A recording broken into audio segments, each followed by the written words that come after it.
Jack,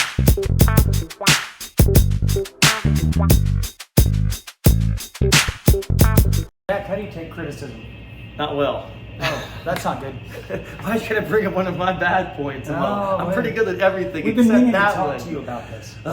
No, honestly though, it's hard for me. Isn't it hard for you? I feel like everybody struggles to some degree at taking criticism. Why? Because it hurts. Somebody's telling you you're not doing it right, you're not good enough, and even though they might not be saying that words, that's how it comes in through the filter most of the time. So taking criticism is hard. I think the first thing is to understand that if you're around people who care about you, which is what you should be, then that criticism is probably warranted and you should probably listen to it. Listen to the words that they're saying can help, and listening to the words that they're meaning can help, because hopefully as you receive criticism, you'll be able to go through it and decide whether or not it's something that you're going to listen to.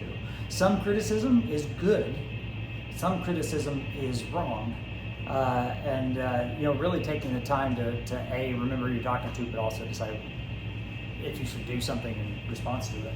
Yeah, and I think criticism is good. We should be able to be critical of ourselves, not in a bad way, but in a good way, in the sense of being your best, right? When you do a task and you ask yourself, was that my best? Did I give my best? Did I give my all there? Could I have done better?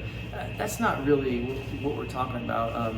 We're talking about whenever somebody else tells you, hey, you didn't do good, you need to do better, this wasn't good. How are you able to take that in and without being offended, without being hurt by it? To be able to say, okay, I'm going to look at this in the most positive way I can, which is there anything this person said that's correct? Even if 90% of it was nah, I don't believe that, that's just your opinion. Can I get something out of that might be correct? And if I can, and stop worrying about who it is that said it or how they said it, and just focus on that one thing that I could get better, now I'm improving my own life, right? And that's really what it's all about. Either they love you, or if they don't, then there's still some reason to listen to them, because they're going to tell you in kind of an unfiltered way. I'm tempted to just dismiss people whenever I don't like the criticism that I receive, which is oftentimes very foolish. Criticism can serve a purpose if you can get past feelings and get to the meat of what's there. Not all criticism is right, but sometimes there's something to parts of it. Yeah.